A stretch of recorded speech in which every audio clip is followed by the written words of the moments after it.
Il commence à faire beau dehors, les gens ils sortent, ils veulent commencer à jouer au tennis. Ça fait longtemps qu'ils n'ont pas joué, ils n'ont pas joué durant l'hiver. Donc, ils finissent par venir me voir dès le début de la saison avec des tennis elbow. Donc, douleur, inflammation au niveau du coude. Donc, qu'est-ce qu'on fait dans ce cas-là? D'abord, pourquoi on a le tennis elbow? Premièrement, il y a un manque d'échauffement spécifique que je vais vous montrer une certaine routine. Donc, qu'est-ce qu'on peut faire à ce moment-là pour être bien préparé? Mauvaise technique, donc d'arrêter sec, d'arrêter le coup, donc tout le bras prend la charge et c'est là où il y a la faiblesse qui va prendre le plus de micro-déchirures. Faiblesse au niveau du poignet, des avant-bras. Donc, si on est habitué au badminton, on casse souvent le poignet, il doit rester le plus rigide possible. Ensuite, on a les triceps qui prennent la charge et au niveau de l'épaule.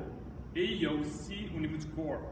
Donc, si on est raide au niveau du corps ou le contraire, on n'est pas assez mobile, c'est tout le reste qui va prendre la charge. C'est un gros transfert de poids qui part de la jambe jusqu'au corps, jusqu'au bras et on finit le mouvement par la suite avec le poignet, qui reste toujours rigide. Donc, quoi faire? Premièrement, on peut commencer à masser les avant-bras avec une balle de mobilité comme ça. On peut simplement s'accoter sur un mur. Ici, j'ai pris le rig. Donc, on le place sur les extenseurs. Si vous ne savez pas c'est où les extenseurs, vous faites une extension comme ça et vous allez voir des muscles qui vont sortir. Ou vous allez sentir quand vous allez mettre une pression sur la balle. Donc, c'est des petits massages d'environ 2 pouces de longueur maximum et vous pouvez faire des extensions en même temps pendant 2 minutes. Il y a aussi des étirements au niveau des avant-bras qu'on peut faire au sol. Donc, assez simple.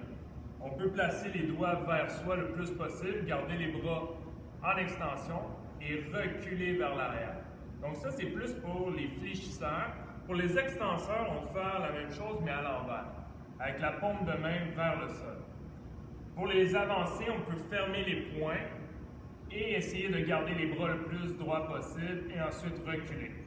Ce qui fait une grosse différence. Ensuite, il y a au niveau du triceps. Qu'est-ce qu'on peut faire? On peut aller déstresser le triceps en allant le masser de la même manière avec la balle.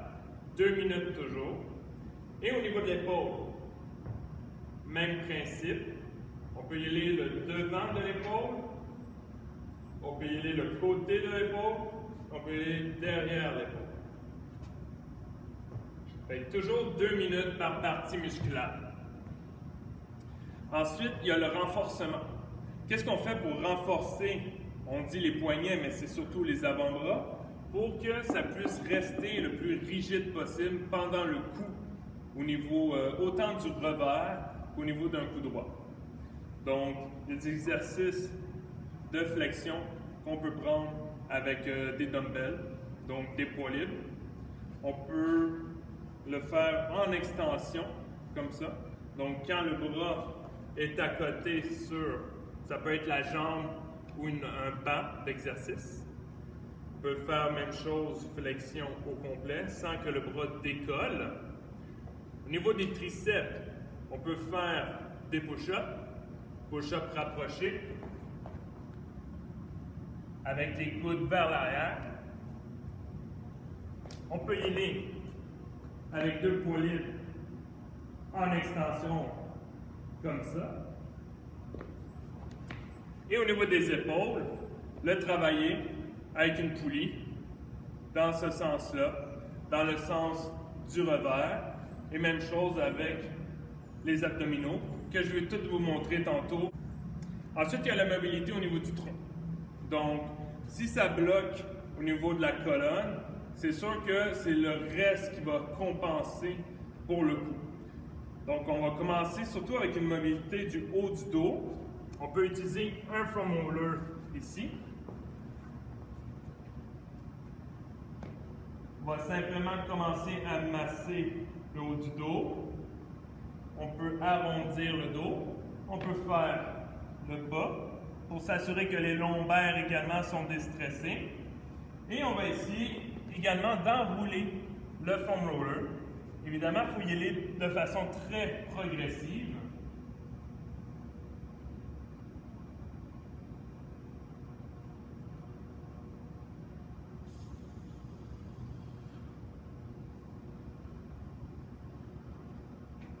On y va jusqu'à la douleur.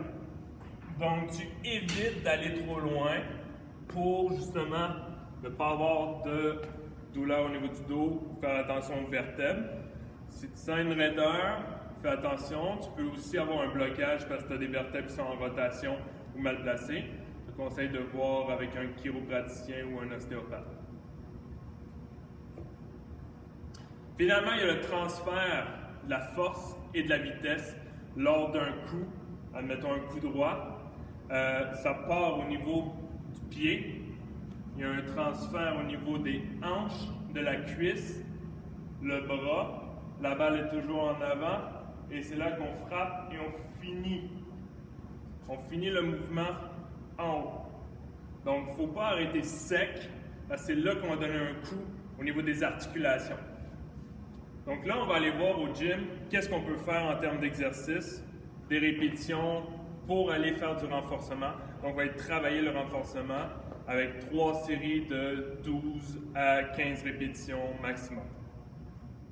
Donc, pour le renforcement au niveau des poignets, on peut prendre un dumbbell, sinon ça se fait avec un élastique ici.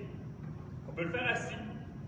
Comme j'ai mentionné, on va utiliser notre jambe comme si c'était une plateforme. On va aller faire une extension, on peut aller déplier les doigts et aller les ramener le poignet le plus haut possible. Donc on ouvre et on ferme et on lève.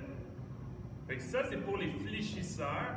Il y a surtout les extenseurs. Souvent, on va prendre un poids plus léger parce que c'est déjà plus difficile et on est plus faible. Donc, vous voyez, celui-là, il est très difficile. C'est un mouvement qui est beaucoup plus petit.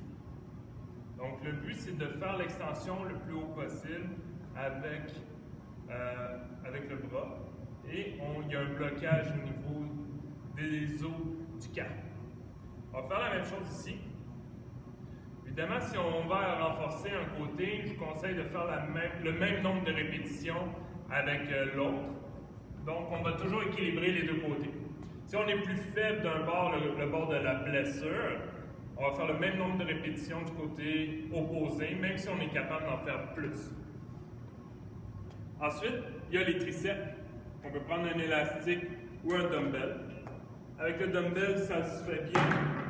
On peut se placer ici, aller faire des triceps kickback. Donc, un poids assez lourd pour en faire seulement 12 à 15 répétitions. Triceps, c'est le même principe. On peut y aller avec l'élastique. Comme ceci, garde les abdos contractés, le coude vers le plafond. Et on y va. Je vais monter de côté.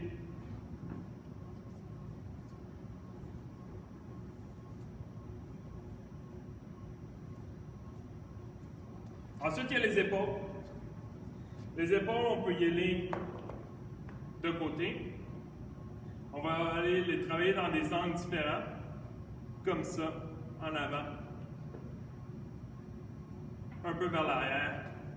J'aime bien les travailler dans tous les sens parce que dans le tennis, tu peux les travailler de revers, de face, de haut, en bas. Donc, c'est tous des exercices qu'on peut aller travailler également à la côte des rotateurs. Donc, j'installe l'élastique ici.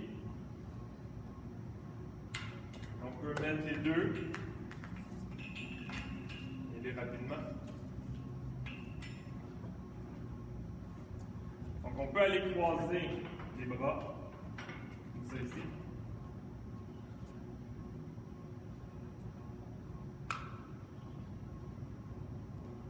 Ça va aider pour le revers, comme ça, vers le bas. Et on peut les travailler dans tous les angles différents, comme ça, les côtés. Donc, on peut laisser celui-là. pour aller travailler avec un peu de rotation.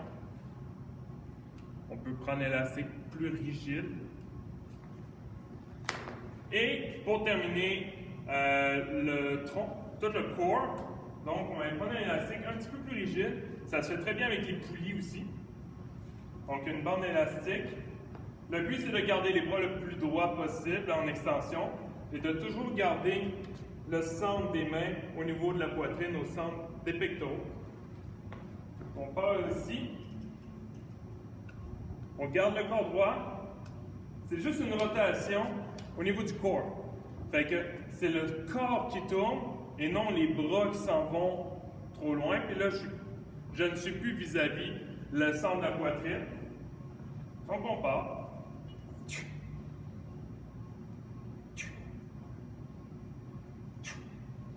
Et on peut faire la même chose de l'autre côté, parce qu'on travaille les deux côtés. Donc, c'est ça qui met fin à une petite préparation physique spécifique quand on a un tennis elbow ou pour la préparation physique pour le tennis. Évidemment, il y a d'autres exercices, mais ça, c'est la base que, juste en faisant ça, vous allez être bien préparé pour votre saison.